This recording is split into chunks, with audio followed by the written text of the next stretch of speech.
welcome to the Messiantics Podcast, a podcast about all things Messianic Judaism. Each episode, we will be sharing our opinions as we tackle some of the biggest issues in Messianic Judaism. Now here's your hosts, Rabbis Eric, David, Jonathan, and Toby. We were actually just having a random conversation as we were getting ready to start recording and decided to hit record. So you're jumping into our kind of brainchild of where we are at the second as we dive into this conversation. We were really talking about like large congregations, small congregations, and there's this really weird phenomena that we see where smaller congregations, whether it's small churches or small Messianic synagogues or what have you, are always trying to keep up with the Joneses, sort of, right? What are the mega churches doing? What are the bigger congregations? What are the and what brought this conversation up was that at the UMJC, the Union of Messianic Jewish Congregations, at their Winter Leadership Conference a few years back, it was pre-COVID, so it was like 2019, which was perfect timing for it, right? Because we were all starting to reevaluate in a year what we were doing, right? So, but at the Winter Leadership Conference, they brought in a pastor. His name is Carl Vaders, who wrote a whole series of books on small churches and how a small church can be and is successful at what it is. And basically, he wasn't saying like the big churches or big synagogues is a problem, but rather that you should be what you are until you're something different, right? And so we were talking about that very idea and how so often smaller congregations think that what mega congregations, what mega churches, what large synagogues do is what they need to do to become successful like that, right? So yeah, you got to put the giant 40-foot LED wall behind your stage, and you got to have all the lights and smoke and whatever, and the big band that's all perfectly timed out and everything. I think, but I was at a buddy's church once. Big church, and their worship team was doing this one particular song. I forget what it was, and they had it choreographed out that at a specific moment in the song, everybody on stage was going to start jumping with the song up and down, and it was clear that it was like choreographed. It was an intentional thing. And it was weird the way it played out, but they did this whole thing. But like we, as smaller congregations, it's like if you. The mindset is if you don't have the 100, 200, 300 people, and I'm talking Messianic side, and the church side, you're talking thousands, but a mega congregation in Messianic Judaism is probably 300 to 600 people. Right. But like, do we have to try to keep up with the Joneses? Like, are there ways that we can be successful as small congregations, Messianic synagogues, small churches, whatever it may be? Can you be successful if you're not large? Right. And so we were just kind of playing around with this conversation, hit record, and so now you're kind of up to speed with where we are as we play around with this. I think you can, obviously. I mean, there's a lot of successful congregations that are successful in discipleship and training and teaching and being a consistent place of meeting and worship. I think it's important that small congregations, one, they have to learn, kind of like what we're getting at, is you have to learn how to be healthy as what you are, but you also have to be, it can't be rooted in opposition either. So this is kind of like the opposite. Like, you cannot try to be a successful small congregation out of spite for being a small congregation. Yeah. Like, mega churches, like they have smoke machines and stages and large spaces. And we're not going to do that. We're not going to do that. We're going to be like real believers in a real place. So I think you actually you hit the nail on the head without actually saying it. And that is, how do we define success? Right. Like you brought up. Well, there are some small congregations that are really good at discipleship, that are really good at generosity, really good at this and at that. Like, yeah, but how are we defining success by number of seats and or number of butts and seats? Are we defining success by what the offering is each week? Are we defining success by what the outreach budget is, what the production budget is, what the staff size is?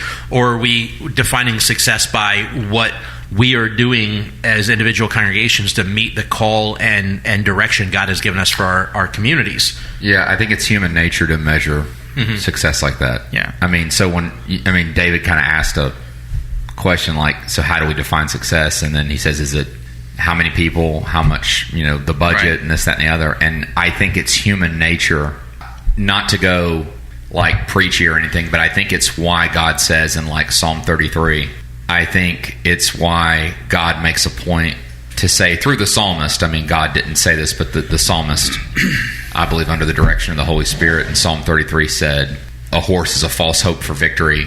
A king can't be saved by his army. I think God is saying you can't measure success by the way that humans normally measure success, which is through physical prowess and numbers and all that stuff. And I think that is a problem. I think one of the biggest warnings Scripture gives us about the that might be another discussion. I think that for me, okay, so this is probably a whole other discussion, but I think also the problem is that we talk about the problems with, how we should respond to failure and this, that, and the other, but we also don't talk enough about warning people about success, because just because you're successful doesn't mean you're doing what you're supposed to be doing. Or that you're doing well just because you're successful. It's an interesting thing. I read a blog post about King Saul, and King Saul was, he won every single military engagement until his last one where he fell on his own sword. Right. And all through that time, he had men following him. Right. I think the problem is how we measure success, and I think also the problem is that I think there is an assumption, whether no matter the size of the church, that the challenges are the same, and they're not. Because small churches and small congregations, synagogues have challenges, and so do large ones. Like, for instance, not to rag on the mega church, and because I think that there is, benefits and advantages, but I think one of your biggest issues in mega churches is discipleship, because a lot of people like to go to those things so they can just get lost in it, Sure. and avoid accountability, and I think that's a big issue. Yeah, here in Pensacola, we had the Brownsville Revival, which a lot of people are very familiar with. Brownsville Church is just a short distance away from where our synagogue is. And one of the things that happened at Brownsville was that they had this big move where they were having thousands and thousands of people come. And there were a bunch of people that entered into a relationship with the Messiah, that got redeemed, and there was a true move of God that happened in the hearts of many, many people. But they didn't have a mechanism to disciple those people when they came. And there, in that particular case, the Assembly of God churches, there's plenty of them around here, that Brownsville could have said, okay, now that you met Messiah here, right, you live over in that part of town, why don't you join and attach yourself to that congregation so that you can be discipled, so that we can continue to bring more people into the kingdom and grow at this in an organic way as the Assembly of God, and not just as Brownsville. And because they didn't have a mechanism to disciple people, now they had Sunday school and they had different things, but not that could handle the crowds that they had. Ultimately, they opened a college, so they had a mechanism for getting people to a Bible school that wanted to go into ministry, but they really didn't have a mechanism for the average person who was coming to faith at that church, so they didn't have a discipleship program. And then when the move ended, and this isn't an episode to talk about the rise and fall of Brownsville, but they ended up to where the church is now just a shadow of its former self, and they had to sell off their school, they had to sell off a lot of their property, they had to do a lot of things, but because they never had a mechanism to actually grow as a congregation, they just had this mechanism to get people to come to faith. And they had great services. If you were unsaved, if you didn't know Messiah, you would hear about Messiah. You would hear about redemption. You would hear about forgiveness. You would hear about repentance. You would hear all of those things there. But once you heard that and accepted that, they did not have a mechanism, as Toby was talking about disciple. What do you do next? How do I go from here to there? Where I need someone to parent me to, and there really wasn't that kind of a setup there. Like I've heard. I I've heard a congregational leader say to their people, I've heard them say, hey, I'm happy that you're here, but if you want to leave, go ahead. I mean, some of you, want to stay for a little bit. That's fine. Some of you might have a church you go to. That's fine. Go ahead and go to the church. And you can just come and go. That's fine. And I'm like, I don't know how healthy that is, because the problem is you're saying that it's okay for your place to have a revolving door. And if you want that, don't call yourself a community. It's at best you're a speaking or a teaching ministry. And that's, and I also do think that I think it's important. I mean, I'm not saying that I have the solution, but I think if you're a congregation with 8,000 people, I understand it's a challenge, but I do think it's weird if you go to a congregation, like for instance, and I have to take this from the Rise and Fall of Mars Hill podcast, where someone was, which is about the rise and fall of the megachurch in Seattle, Mars Hill, which I think every believer should listen to, not just because it's a critique of the megachurch, but because I think it's what can happen when absolute authority can corrupt a person. But I think that one of the things they said though was like, they talk about how in these big churches people say, "Oh, that's my pastor," but they've never met the dude, right? And I'm not saying I know how to fix that situation, but I think for people to not be able for there to be a chasm between the sheep and their shepherd at a congregation, I think is problematic. Right. I think metrics are good. They're not necessarily a determining factor for success, but they're a determining factor for where you are. It's like if you're an athlete and you get a physical, you are going to go in usually to, well, let's say you were an athlete, you got injured, you had to get healed up, whatever, physical therapy, but you're no longer running the 800-meter sprint in 30 seconds. You're kind of out of shape, but you're healthy, so you could go in and your heart rate could be good, blood pressure's good, cholesterol levels are good, and those are all metrics that a doctor's going to use to look at and go, oh yeah, you're good to get back out on the track.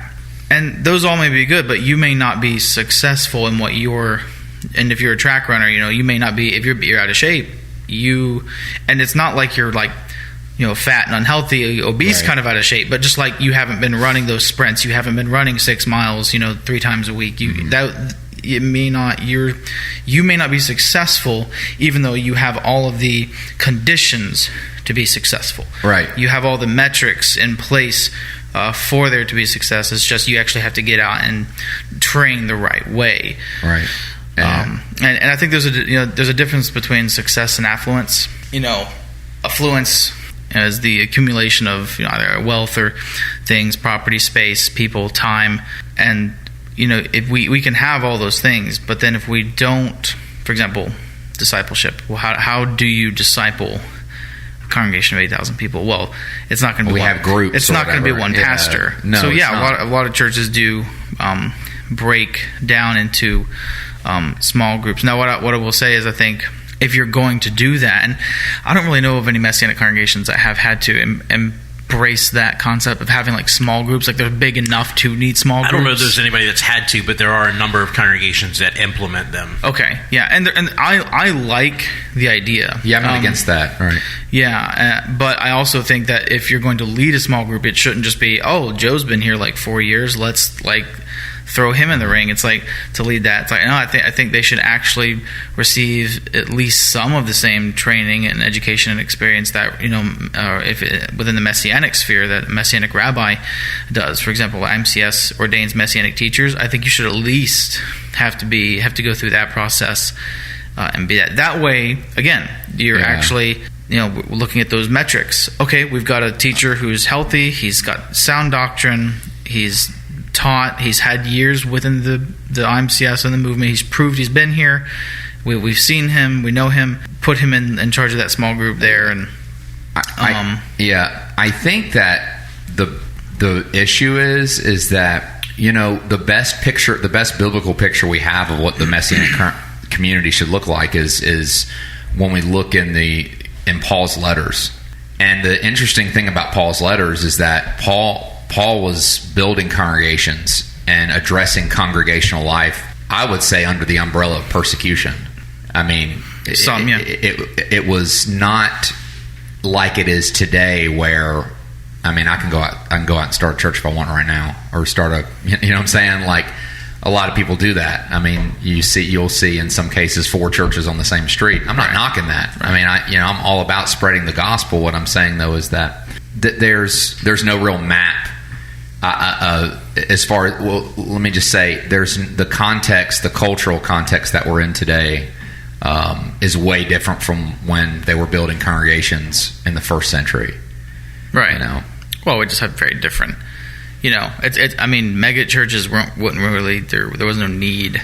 No. For something like that. I mean, you had the temple, which, I mean, for all intents and purposes, was a mega church. Mm-hmm. And I'm all for like media outreach. Right. You know, and like, yeah, and this is not. I don't think we can't say that mega churches are not good, because I'm not saying that. Yeah, no, I know. I just know we were talking about their unique challenges that small churches, small because congregations like mega churches. Like, if you want to have a conference, like, dude, that's a good place to host one. Especially some of these bigger campus places. Like, and I'm sure there are some Messianic synagogues that are big enough to be good size for conferences and big events, big things that we can gather for. Because most of the time we use hotel conference spaces and Messiah College for Messiah University. But I think that for a small church, or a small Messianic congregation, I know that one of the topics they probably talk about, I'm not a fly in the room, but I'm sure that growth is something they talk about. Right. And so my thing is, and we can talk about it, is I think what I guess my question is, okay, but why do you want the growth? Well, then I would pose a question to your question.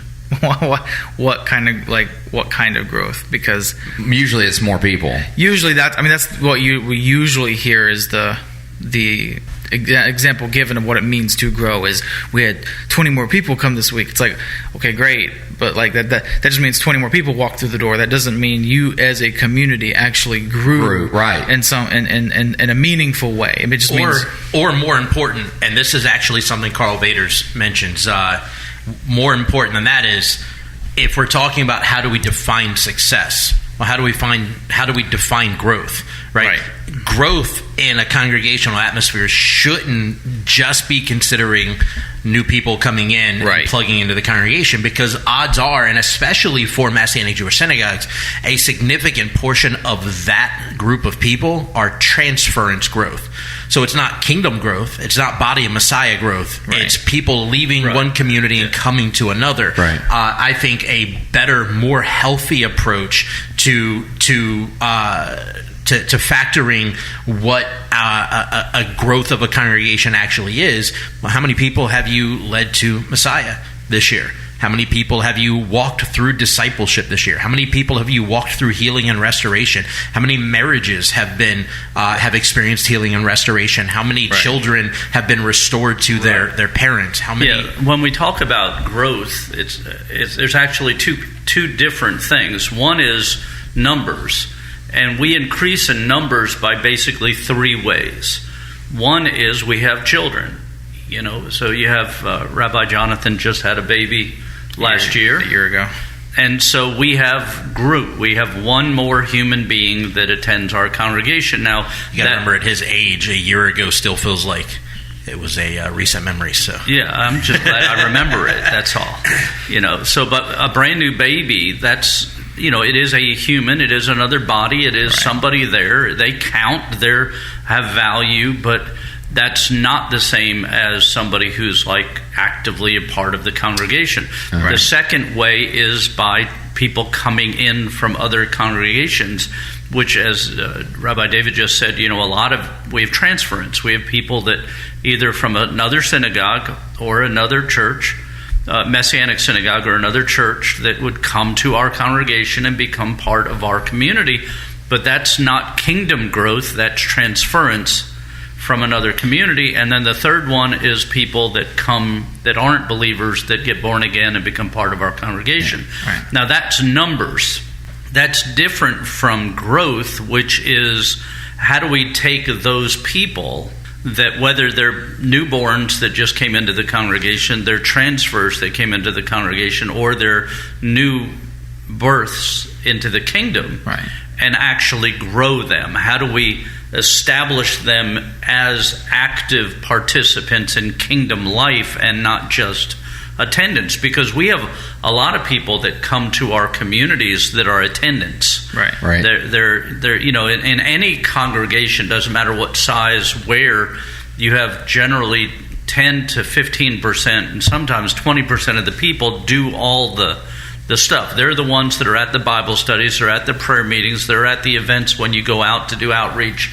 They're the ones helping in the nursery, they're the ones teaching in the Shabbat schools, they're the one doing the things, while 80% or more show up for service, hang out for fellowship, and so on, but they're not actively kingdom workers. Right. So there's attendance but not growth, at least not in the same way. And hopefully some of those people will hear something, do something, connect with the Spirit, listen to God, and start to grow. But growth, in my opinion, and is people actually growing in their faith, actively working in the kingdom, rather than just growth in numbers. There's lots of congregations that have thousands of people, right, that show up and are participants as if it was a ball game or a concert. Mm-hmm. They come, they get entertained, they get their ears tickled, they hear something that may be meaningful to them, and then they're out the door, and that's it.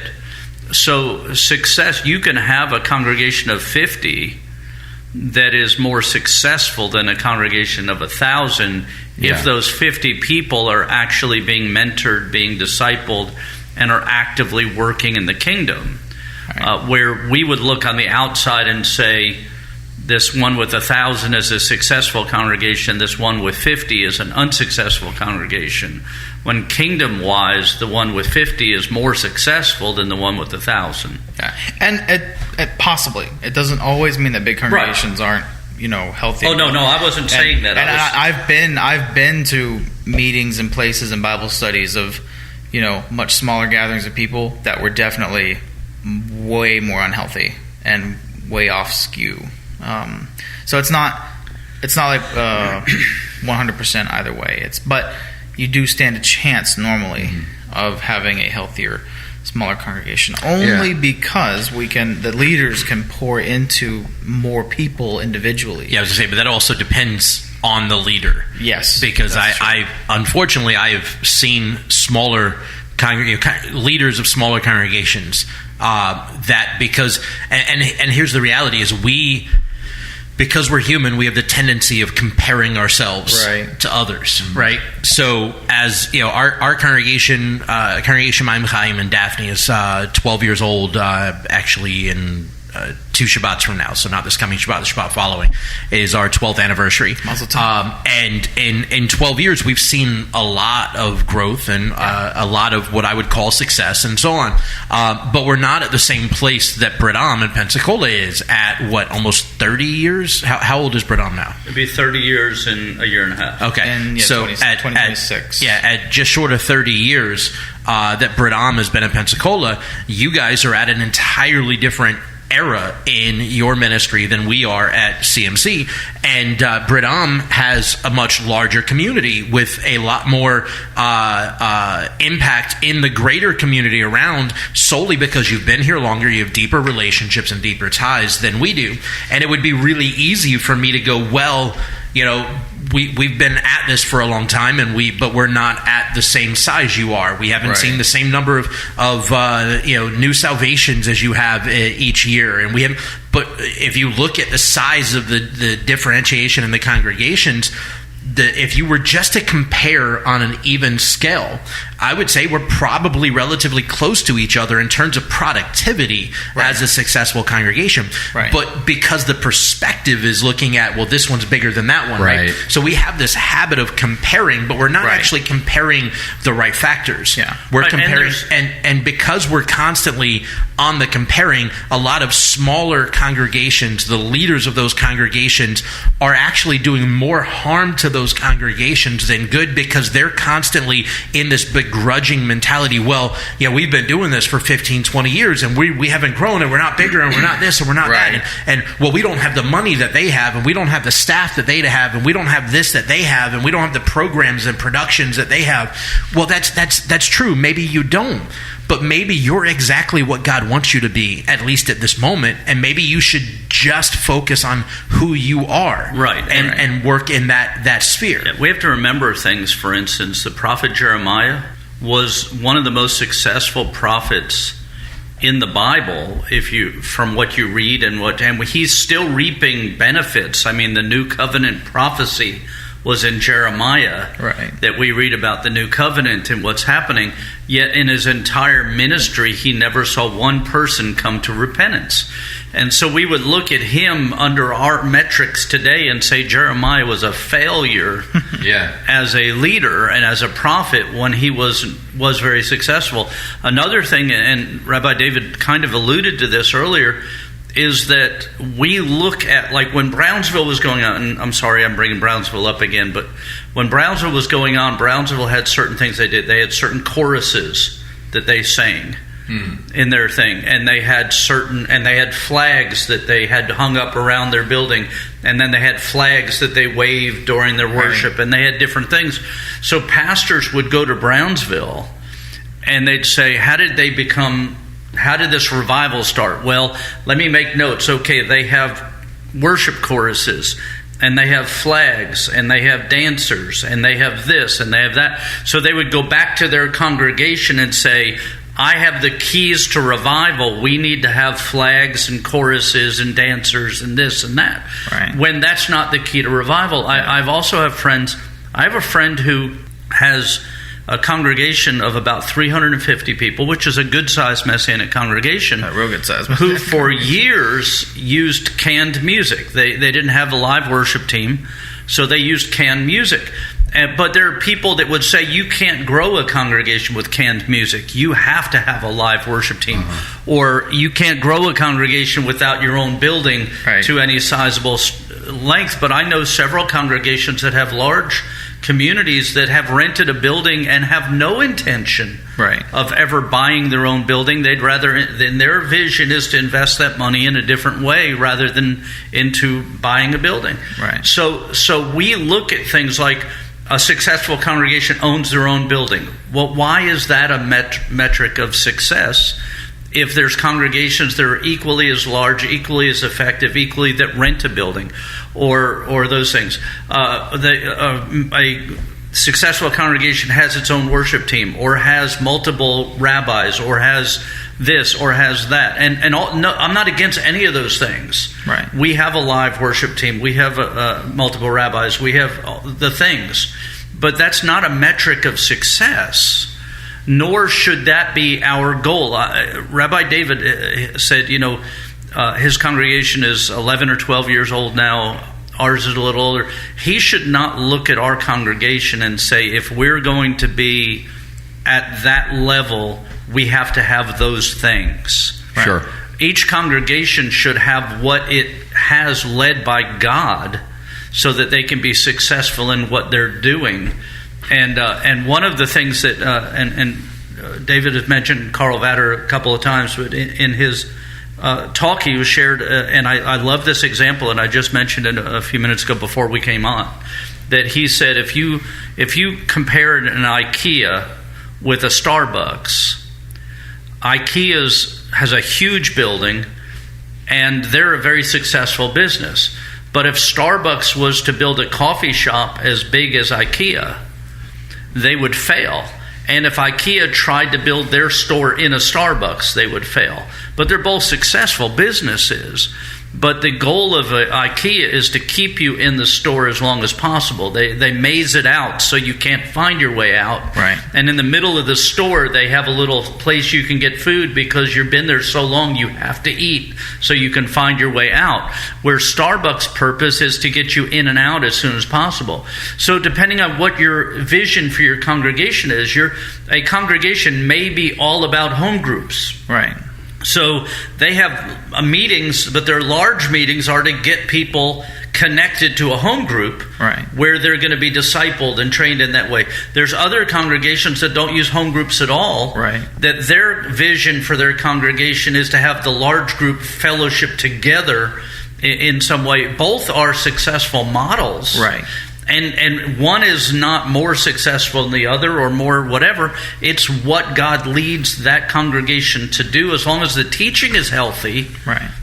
And I think that's another important thing to hit on is often when we're teaching or hearing teaching in leadership meetings, seminars, conferences, classes, whatever, things are laid out as if you want to be successful, these are the checklists you have to fill out. These are the metrics you have to hit, right? So, for instance, small groups. Those that are very fond of small groups and teach the value of small groups will teach it. They won't flat out say it, but they'll teach it in a way that they'll say, okay, if you want to be successful as a congregation, you have to implement small groups, and small groups have to have and they've got their role in. And if you aren't doing this, you're not going to be as successful as these people. Or preaching. Like I remember when I was in my undergrad and they were doing homiletics classes, right? They teach at least at the school I went to, they teach an expository message. And the way they teach it isn't, this is the method that I have found works best for me and maybe will work well for you. The way they teach it is, this is the only method that works, right? A topical sermon doesn't work. This type doesn't work. This is the only way. And it always made me mad because they would say, this is the only way that you can accurately relay the word of God to people is through an expository message. And I'm like, well, for a lot of people, an expository message will work really well, absolutely. Right.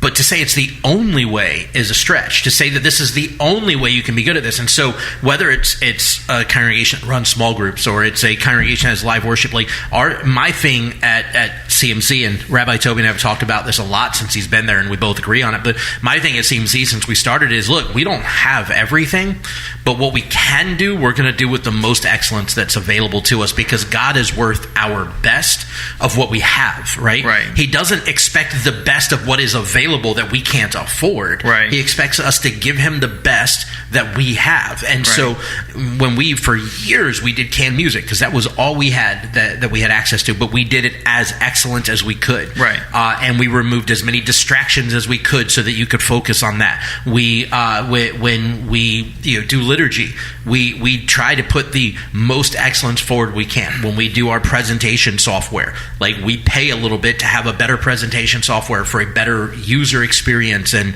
whatever, not because that's like the answer to everything, but because what we want to do is put the best excellence we can forward, so that everybody is able to feel like they're involved. Our teaching, our activities, our events, whatever. We're not trying to break the bank. We're just trying to give God what God's due out of what we can do.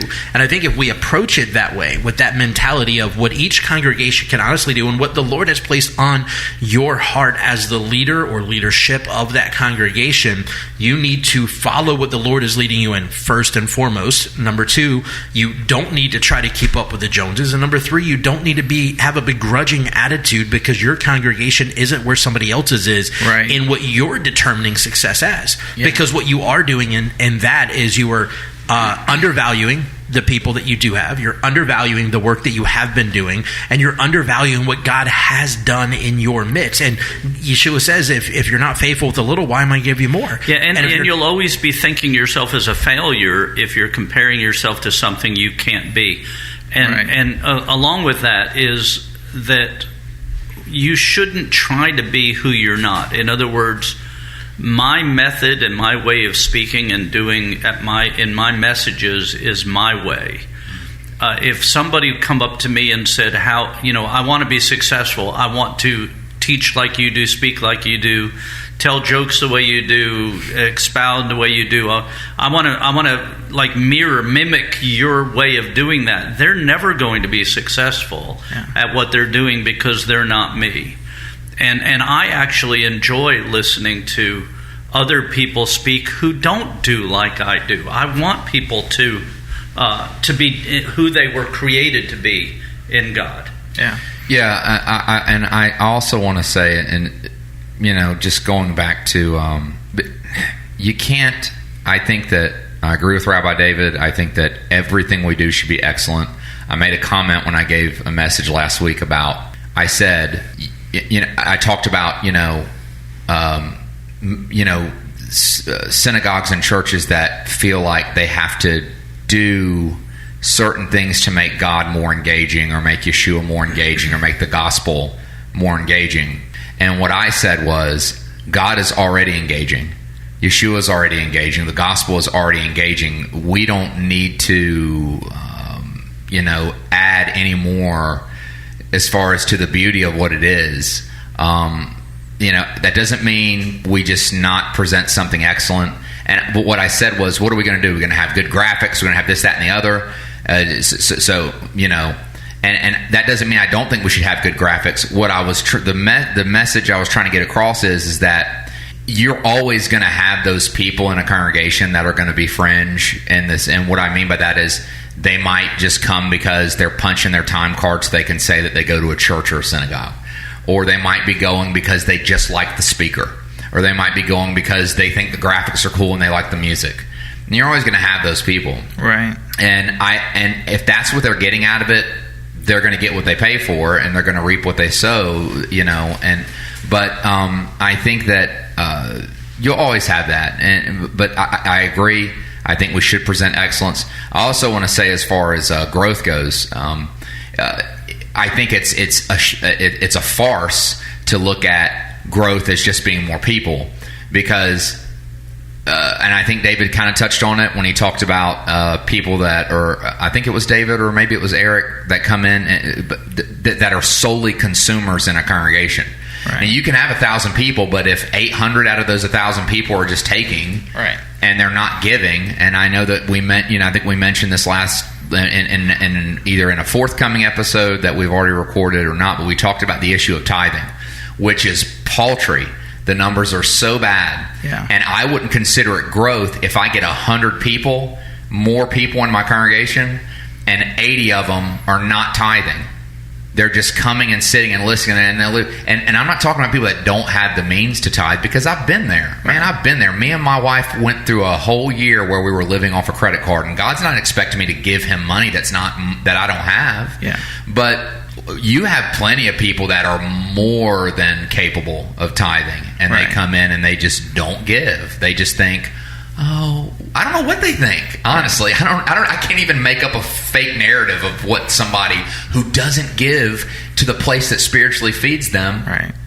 What their mindset is. I think I was listening one time to someone talk about it. It was along the same lines of church growth and how much, or congregational growth, and how much more congregations could do, not just for themselves, but in our communities. And the lady that was talking was like, if only 4% of congregations would give consistently, and so that was a huge mind-opening moment. That, like, oh my goodness, like, if just 10%. No, she was saying 4%. Oh, 4. Like, if only 4% of congregations gave consistently, I was like, wait a minute. So you're telling me the statistic is that not even 4% of congregations give consistently? Yeah. They gave the percentages. I don't want to get too far into it, but the percentage of tithing was higher during the Great Depression than it is now. Yeah. And that's true. I'm sorry. So I think having a healthy view of giving, what that means to, can help with success of a congregation. Because you give more, you can fund more. For example, if you can fund supplies to send into prisons with your prison ministry, especially for Messianics, because we tend to not just bring Bibles into prisons and homeless camps. We also tend to bring things for things like Passover and Hanukkah. So we're actually need to be able to purchase more things for those things. But another thing was, a lot of these things we've mentioned are tools, small groups, live worship bands. Those are all tools, and not every congregation is going to need every tool. Not that the people are tools. Right. You know what I'm saying. They are useful instruments. It's like when I worked in cabinetry, I had a set amount of tools I needed. I needed my tape measure, I needed my hammer, I needed a pencil, I needed a screwdriver. Beyond that, I didn't need a whole lot else. Now, when I would go out to install, I needed to gather a few more tools, but that was a bigger job. It required more of me. And so that's the other thing too, is you need to understand what your responsibility is, where you are as a congregation, and what tools you need. And when God calls you into a different place, or you grow, let's say you grow in size, and again, not size being a metric for success, but a metric for just where you are, what you're capable of doing. You have more people, you might can step out and do a bigger community events. You might can have a bigger homeless ministry. You might can have a bigger prison ministry. You might can have a bigger presence and voice in the happenings of your town or your city, when it comes to pursuing and asking for good and godly leadership within the city, because you have more people who are voting and that sort of thing. Congregations also have to not be afraid to step up to be bigger. I couldn't, when I was working cabinetry, I could not be afraid of going and getting, the power saws and things to take with me to install cabinets, because I needed those tools to do the job.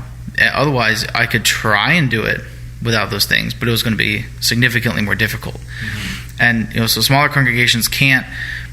If you come to a place where you're about to cross that line of I'm different than I was, whether it's I'm a bigger congregation now, I own a building versus renting now, or stepping into a place where you need to do one of those things.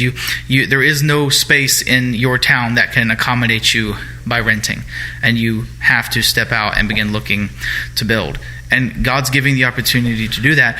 Don't, out of fear and or pride, push that off and say, we can't become bigger because we would be like somehow less holy if we become a quote-unquote bigger congregation, because small congregation is the only way to go. Home meetings is the only way to go. We can't grow bigger. Right. No, because then you end up, because God may want you to step up into actually pursue success as a larger congregation, and if you don't, you end up being disobedient. Right. Well, I can give example of 3 different times as a congregation where we were successful but different.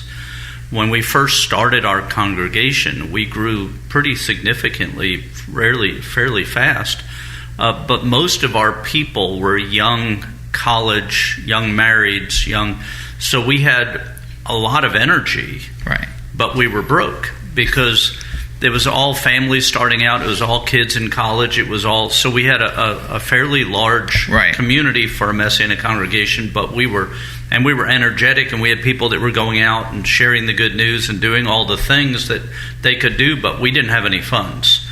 Then we went through a period of time where those young people got married, moved off, graduated, got jobs in different cities and so on.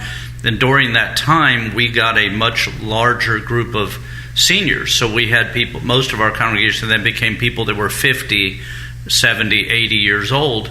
And we were successful in that. We had a good community. We had all going on. We had more finances because that group of people had more money to give.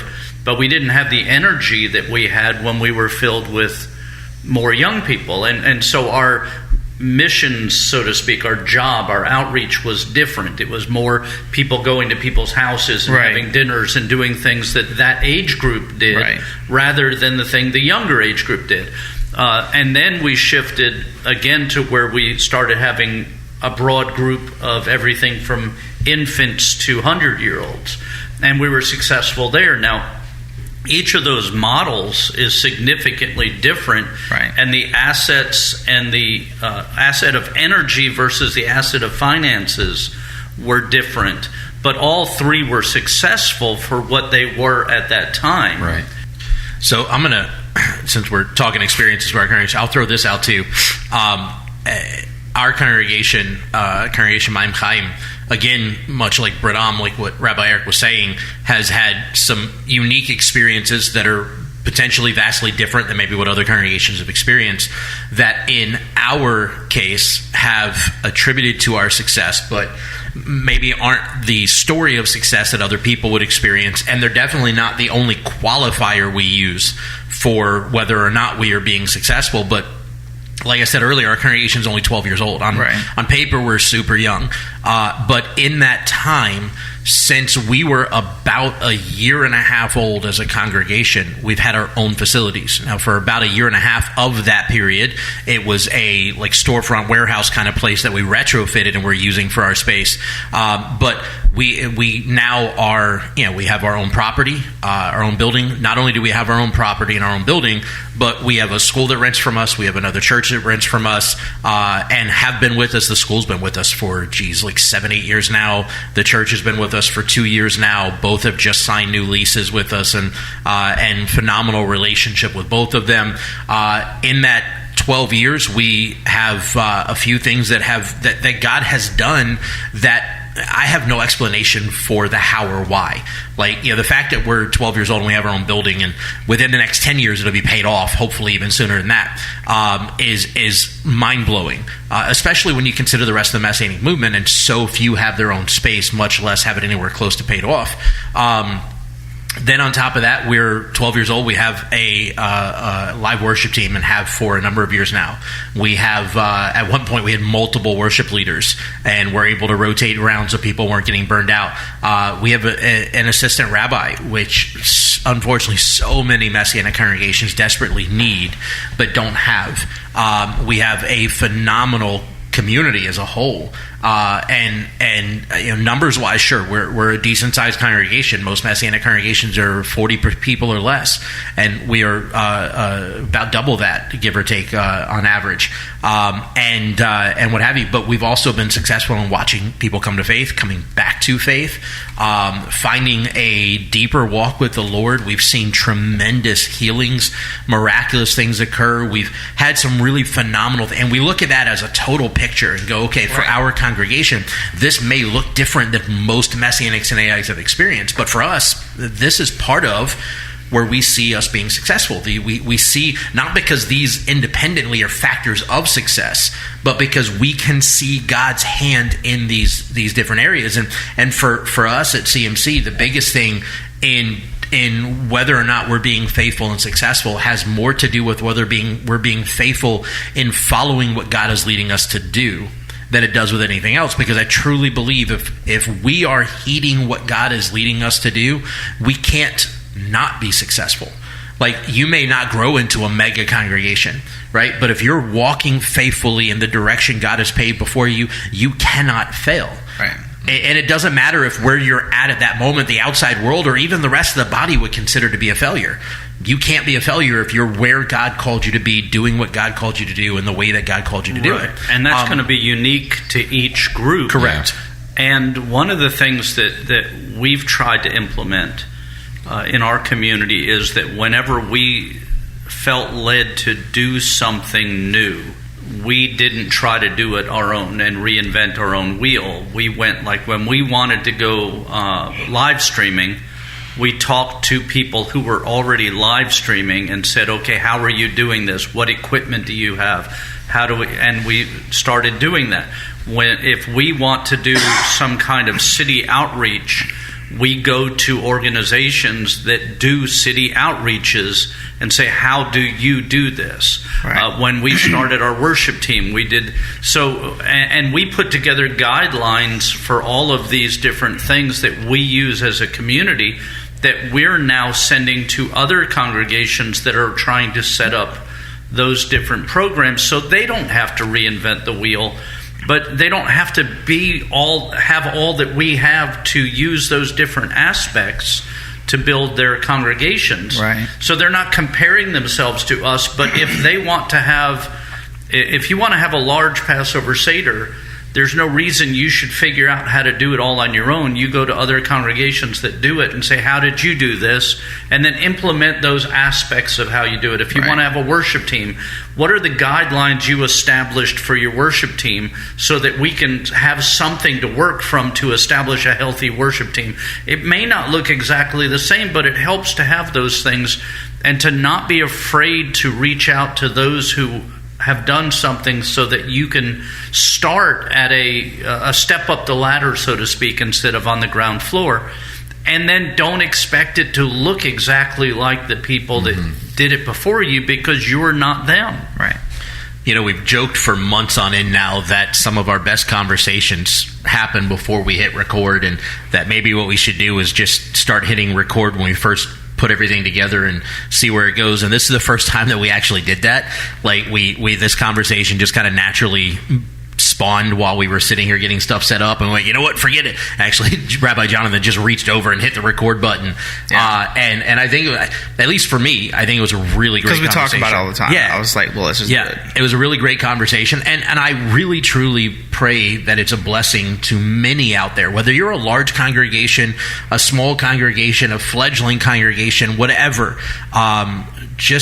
We desire to see you be successful as God desires for you to be successful, not for you to be successful as you're comparing success to other communities. Right. Your congregation, your community has its own identity and its own needs for meeting those needs. You know, our community, our congregation is on the Gulf Coast of Alabama, and a very there's a small Jewish community, but it's a decent number Jewish community, but they're completely disconnected from the Jewish religious world.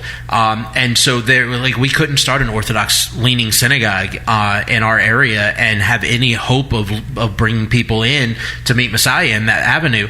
But there are other areas where that could happen. And so we can't compare ourselves to other people. But what we do need to do is constantly be striving, one, to be successful as God has called us to be, two, to be encouraging one another to be successful, because I think that's another key to success as we wrap this out today, is that we need to be working towards His kingdom, not our kingdom. And so as Rabbi Eric was saying, all these protocols, all these systems, all these things that have been put into place, make them available for other people. If you find something that you're really good at that could potentially be a blessing for somebody else, give it to them so that they can figure out how to make it work in their community if the Lord's leading in that direction. It is not our kingdom, it is His, and we should be working together in unity that does not require uniformity. We should be working together in unity, and that's going to be another episode one day, unity versus uniformity. So with that said, we appreciate you listening. We hope that this was as much a blessing to you as it has been to us cathartically working through this conversation, and we will see you next week. Thank you for listening to the Messiantics podcast. Make sure to subscribe so you can be notified every time we drop a new episode. And be sure to follow and interact with us on social media at Messiantics Podcast.